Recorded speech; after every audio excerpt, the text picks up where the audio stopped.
Jimmy is pretty much your average 9-year-old. He's got a good family, he's making good grades in school, and everything is going good. One day, as he's walking to school, he passes a small patch of purple flowers growing along the sidewalk. He thinks of how his third-grade teacher is nice to him and how much she would enjoy these. So he kneels down and he starts picking. He's within a block of school, and after he's got about a handful of flowers together, he hears the bell ring. Oh no! He's gonna be late! So he gets up and hurries to the building, dropping a couple flowers on the way there. Wait,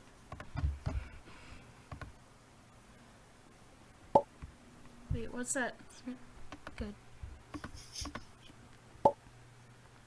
He walks into class. Everyone is already seated, and the teacher's about to start today's lesson. Jimmy, she's very curious. You've never shown up late before. What's up? Out of breath, Jimmy answers, I'm sorry. It'll never happen again. Don't worry, it's all right. I wouldn't start class without you.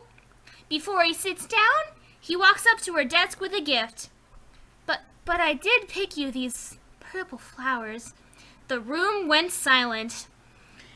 His teacher looks up in horror. Purple flowers? Purple flowers!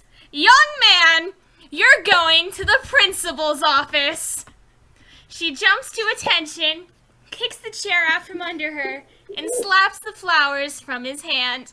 But no! She points to the door, refusing to look poor Jimmy in the eye.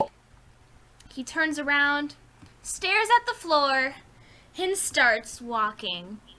In the hall, he starts mumbling to himself. But they're just flowers. What's wrong with... He could barely keep his composure. The principal is at his desk, lazily organizing his fine collection of pencils like the stereotypical motherfucker he is when Jimmy walks in. Hey there, Jimmy. Hey there, Jimmy. You look awful. What's troubling you? Well, my teacher sent me. That's weird. You're a good kid.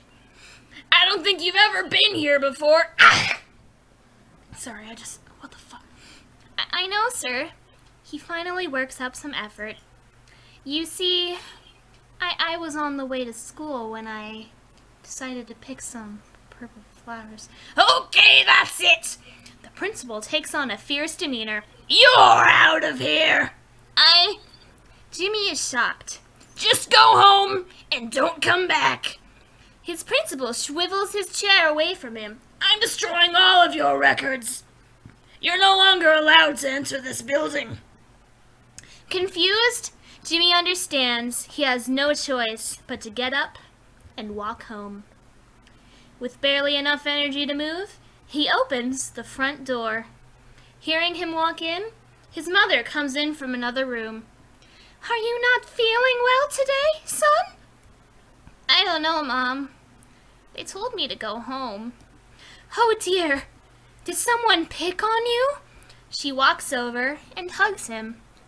No, Mom. Did you make a bad grade on something? No. It must have been pretty bad. What was it, dear? Well, I was walking to school this morning, and since my teacher's pretty nice, I decided to pick some flowers for her. There were these little purple flowers. Son, you did not! She pushes him away and points across the house. You go to your room right this minute and wait until your father comes home. There will be none of that in this family. But no! He won't stand for this. Jimmy runs to his room, slams the door behind him, and jumps under the covers, crying. 3 hours later, he hears the front door open. His dad is home for lunch. With his bedroom door shut and being covered with a layer of blankets, Jimmy hears some muffled talking in the hallway. Then the door opens. Son, your mother tells me there's been a problem at school. Care to talk about it? No, yes, no, I don't want to talk about it. Jimmy is having trouble keeping back the tears. His dad sits on the edge of the bed with him. Don't worry, son.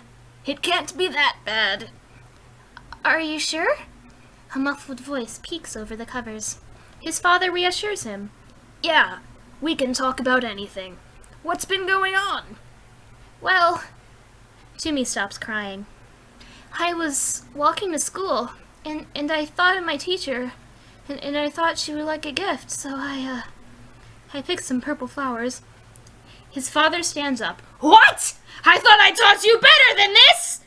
If there is one thing I won't stand in this house, it's what, Dad? Jimmy is cowering in fear. You get your stuff together right now and get out of here! Your mother and I are going to have to try again at this kid-making business. But, Dad... No buts! He storms over to the window and yanks the curtain down. As the whole mess starts crashing, he pulls the curtain rod away. Next, he yanks the blanket away from Jimmy. With it, he proceeds to scrape up all of Jimmy's toys from the floor. On the blanket, he also empties all of Jimmy's clothes from the dresser.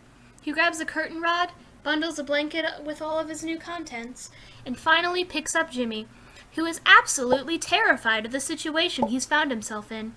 His father drags him by the shirt collar to the front door, slaps the curtain rod and blanket full of his possessions onto his shoulders, and smacks Jimmy on the back, pushing him outside, and slams the door behind him. 3 hours later, Jimmy is alone, walking north along the railroad tracks, with all of his possessions heaped bundled over his shoulder. With bags under his eyes and patches of stubble on his face, he appears to have aged 20 years in the past morning, despite the fact he's probably 7 fucking years old. On his right is the town, disappearing. On his left is the beginning of the forest. Just ahead, however, is what appears to be a small campfire at the edge of the trees. Jimmy can just barely see a small figure huddled around it. With nothing to lose, he changes his path down the hill and toward the fire. As Jimmy walks up, he sees a homeless man wearing some tattered clothes, stuffing twigs in a shoe into a pot half full of water sitting above a flame. The man ignores Jimmy as he sits down. After a couple of minutes of silence, the homeless man speaks. Where you headed, boy? Hesitant, Jimmy works up an answer. Nowhere. No, everyone's going somewhere. You wouldn't understand. Oh, you're running away. No, I was kicked out.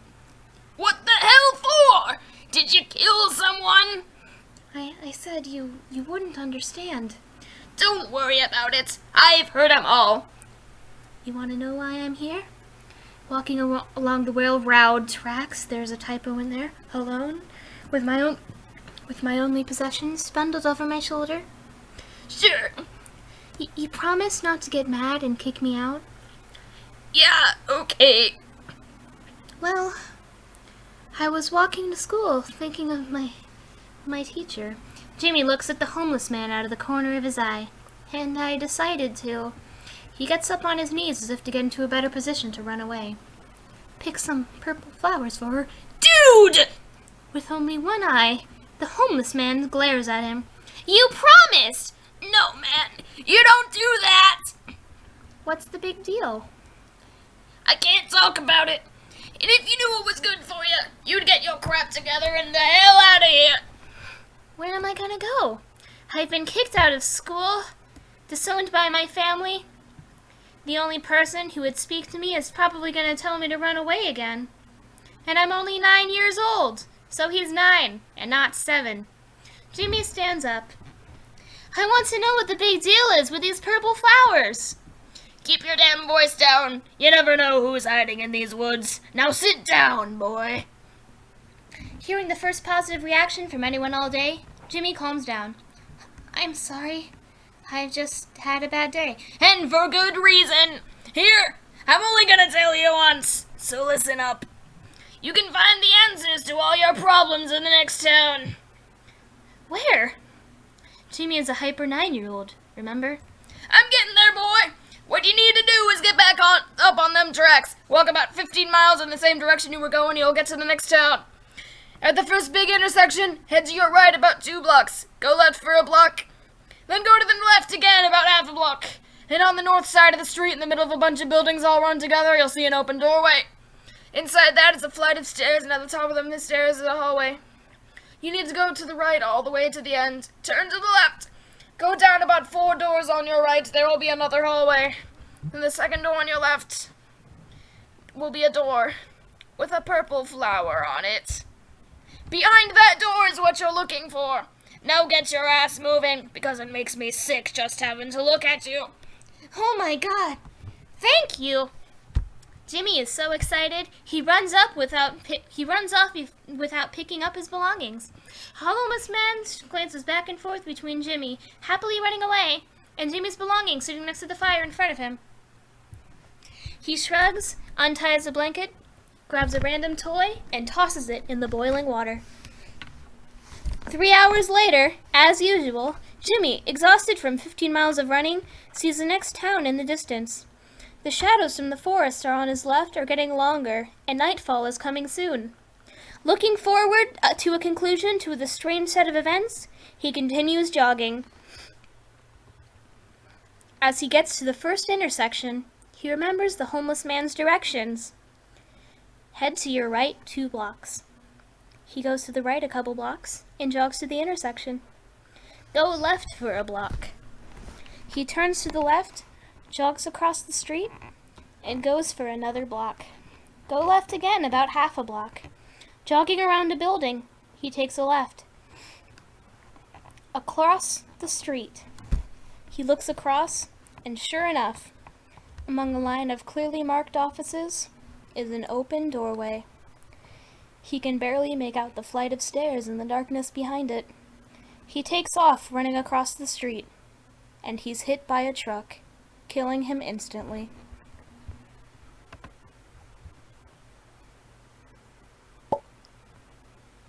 The end.